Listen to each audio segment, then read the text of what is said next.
Colt and the king walked silently for a while. The king could tell Colt had words unsaid. "Yes," the king spoke softly, not even looking Colt's direction. "I'm used to my black leather. These clothes will surely make the hunt more challenging." "Nonsense," the king smiled in a whisper, moving a limb before stopping. "Look to your arm button. Black does suit you. Press it twice." Colt did as he was told, and the shirt and pants went black. Colt looked to the king, who did the same, except he went past black to blue to green to brown where he stopped. As you can see, no more difficulty. Colt eyed him oddly as the king continued to smile. "Something to suit all occasions. You will find no other pair of clothes like these, even in my kingdom." Turning to go deeper into the tree line, the rain's sound of drippings heavily on trees covered the sounds of their footsteps as they walked. Colt pointed out some fresh tracks. Some were of tailed deer, but some were of what they were hunting, deviled deer. The king nodded as Colt bent down, showing the deepness and width as well as how old or fresh it was. Sam smelled at it. "You will see it before us. Just point in the direction while keeping low. Your job will be to run it. Try to keep it going in circles of the area and tire it. Don't worry about your tracks. We will be able to find you, and it won't be able to outrun you. So when you catch it, jump on it. Be careful of the horns. Hold tight with your claws and teeth. It won't go down easily, so expect it to fight back, but with your size, it won't be a problem. And we won't be far behind you." Sam nodded, just as scared and unsure as any boy would be. Then he followed behind Colt. They continued to walk. The storm hit even harder. The wind picked up. Sam stopped perfectly still, standing almost like in a shock phase. Colt bent down near a bush, pointing with a nodding gesture towards something grazing. Colt put his hand slowly on Sam's back, whispering, "You will do well. Keep your wits about you and breathe. Now go. We will be behind you." Sam started running toward the deer when it clearly saw him, stomping its foot 3 times, and started to run. Colt stood looking to the king, now speaking more in a regular tone. "We will work on stealth later. Today's lesson is the hardest one to learn."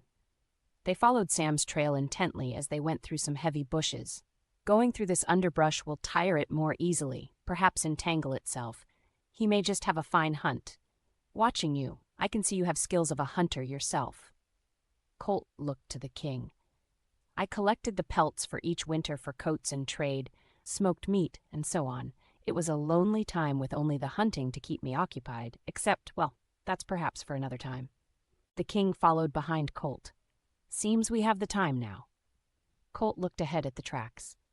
"Each winter near Christmas, I would be headed home to the herd. I had a makeshift hut, nothing too large, but it was where I found moments of peace. Back home, the girls from young ages would try to grab the stallion's son's attention by any means, all except one, my Snowfeather. By chance, she found me, and she was so beautiful, seeing her on her horse in the snow. I knew father would never allow me to even suggest a match with a girl who rode upon a curly, but I could not help myself. Something about her beguiled me to the deepest of my core and still does, in all truth. Secretly, for one night each winter, when I returned from my months of hunting, we would spend the night talking. I didn't believe with our plan to stop Harlts that I would live, but for her I wanted to try, and I was selfish enough to ask her to be my wife beforehand.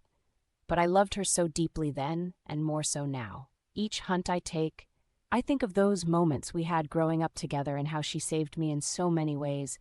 Oh, how I look to see her again after each hunt, just as I did back then." Abira moved his feet high in the brush, pushing his way through the deer's and Sam's path as he spoke out slightly tired.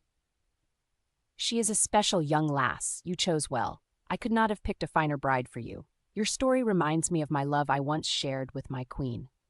Her name was you. In her tongue, it meant Sunfeather. That's why your wife's name caught my attention. I'll never forget the day I saw her. 18 years old. Most girls flaunted over me and my brothers, but I had no real interest in their games. On the other hand, my brothers liked games. But one day, there she was, coming off a small boat that had made its way to our land. It was just her father and her deep eyes that matched her hair, her perfect skin. Needless to say, my brothers were most interested in her. They tried to win her with gifts, but she made it known she would not be with them. I watched from afar till one day while she was picking herbs in the forest, Soon as I saw it, I went running toward her, but it was too late. As I reached for her shoulder to pull her away, she was already screaming. I knew what it was. I knew I only had moments to get her the help from our wise ones. I picked her up. Everyone tried to gather, but I pushed through them, grabbing her tightly, running her to them. Explaining a red and yellow bit her on her arm, she had already lost consciousness. The wise ones were giving her the antivenom, what little we had stolen in the past. It was enough to save one. When they saw I, too, was bit, it was decided by them to let her die and to save the prince, me. But I demanded otherwise. The princes were slowly made more immune to snake bites since we lived in such an area under the king's orders. But without some antivenom, I, too, would die by the venom. I knew who the king would choose if brought before him, and she was out of time to wait. So with my last bit of strength, I grabbed her hand, putting my life's ring upon her finger. In deep breath, I ordered, "If one day I shall be your king, as your prince, save your future queen, my princess, for she is with my child." Of course, I thought my dying breath was that one of a lie, a rather elaborate one at that. But I wanted to save her, even if it meant me losing my own life. Next thing I remember is me in my bedchamber, laying next to her. It must have been days, and she was still asleep. I sat up rather with a jolt, looking about the room. There were onlookers and prayers chanting, the smell of spices in the room. It took me a moment to realize what had taken place. I saw a runner go to tell the king I was awake. I looked again beside me. She was sleeping so peacefully. I ushered everyone out of the room with great difficulty from the bed. I removed the blanket. I still had my leg, but a large amount of flesh was gone. Letting out a sigh, turning back to her, I slightly lifted the sheet to see her arm. It was as my leg, but I held to her hand. I don't know how, but I know this. I will be anything you need. Even if it is not what I wish. She slowly opened her eyes, turning her head slowly to me. I grew closer to her, whispering to her. Her eyes were so bright. "It's okay. You were bit by a snake, but you will be all right." She slightly smiled. "I awoke yesterday. I was waiting on you. I heard you were the one that saved me." "Yes, well, I did say you were carrying my child. I'm sure by now they found that to be a lie." I was so embarrassed to say it out loud to her. "I see. And the ring? Is it yours?" "Well, yes, it's my life's ring. I am to give it to the one I will marry. And no other. It was the only way I could save you." She was quiet a moment. "Do you wish to have it back?" By now my strength I had little of was leaving me. "No." I looked to her for any clue on what she was thinking as she slightly smiled, touching my leg where I was bit. I wanted to pull her so close to me, but I didn't want to cross boundaries with her. She then held to her arm as I grabbed her hand without thinking. "You are beautiful." I caught my words. She slightly smiled. "I heard what you said, all of it. What if it is you that I need? What if it's you that I want? If you do not wish to have the ring back, may I keep it?" I looked her over with my eyes. Clearly I had died, and this was the happiness after. But no, I was here in my room with her wanting me back. Something came over me, and I gave her a slight kiss on the lips. Just then my father walked in alone, slammed doors, stormed behind him, and when the king came in alone, I knew I was to be scolded. And I truly was to the fact, knowing my father as he bellowed out in his deepest voice, "I just have it in my mind not to make you the future king, just out of wanting to show what came of someone so strong, mouths to even suggest they were going to be chosen, in all my days, son. In all my..." I wasn't hearing his words fully, but right then I was too much filled with joy and peace.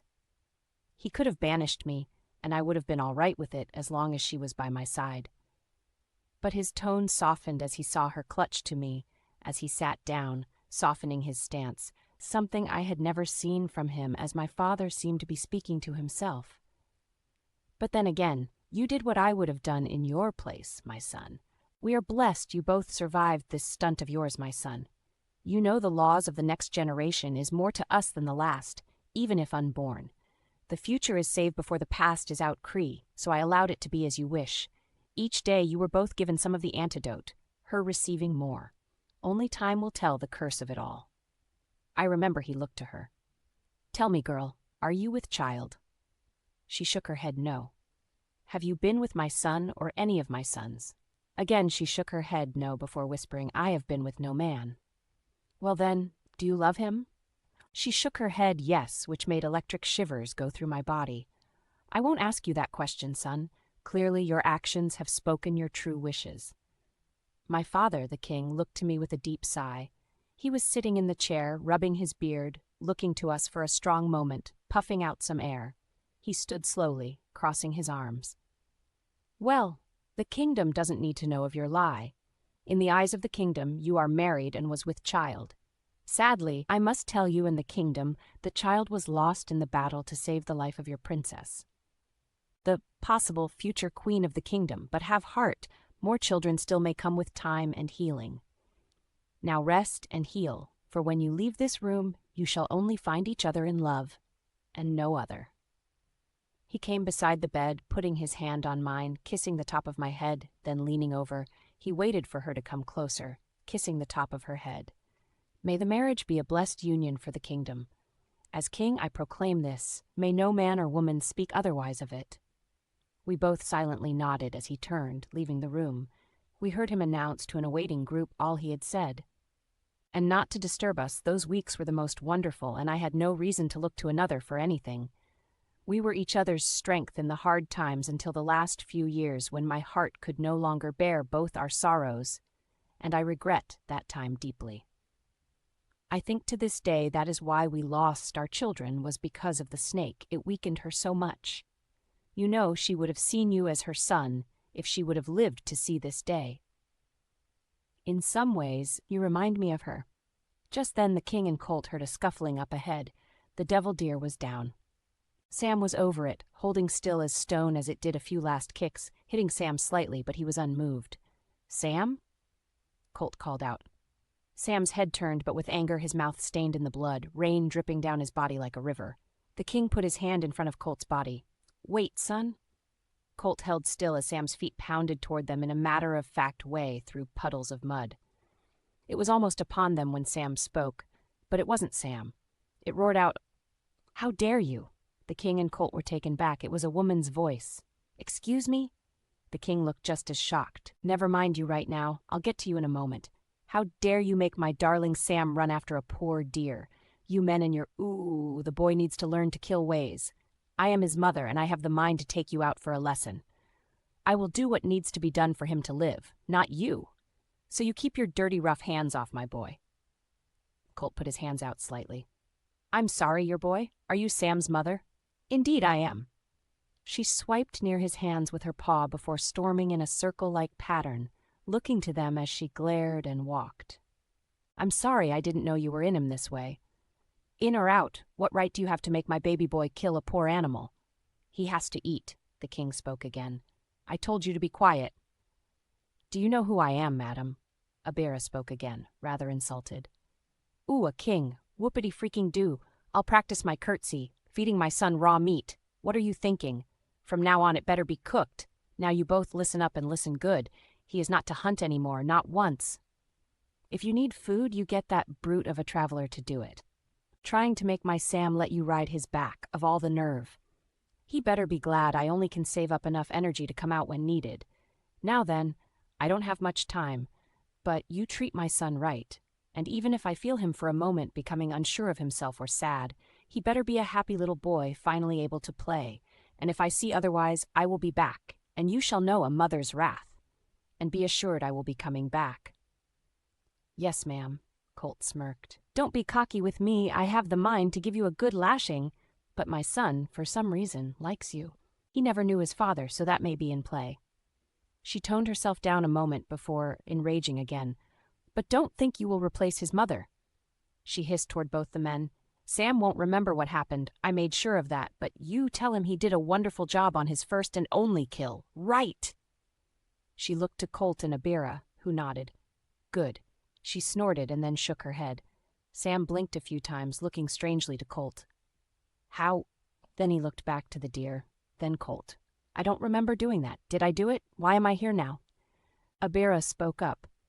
"I don't quite remember all the details of my first hunt, but you did very well. I mean, my son and I didn't even touch it. You did it all yourself. Very impressive, young cub." "Really?" Sam still seemed confused. "Sometimes we block things out. It's okay, but I think you won't have to worry about hunting for a while. You proved you could do it, and that's all anyone will need to know. Now, do you want to carry it back to camp for us?"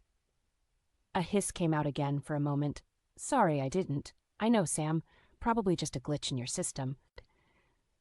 It will work its way out, but it's going to be too heavy to carry back ourselves, and I'd hate for you to catch a cold in all this rain waiting for us to skin it and take what meat we can carry."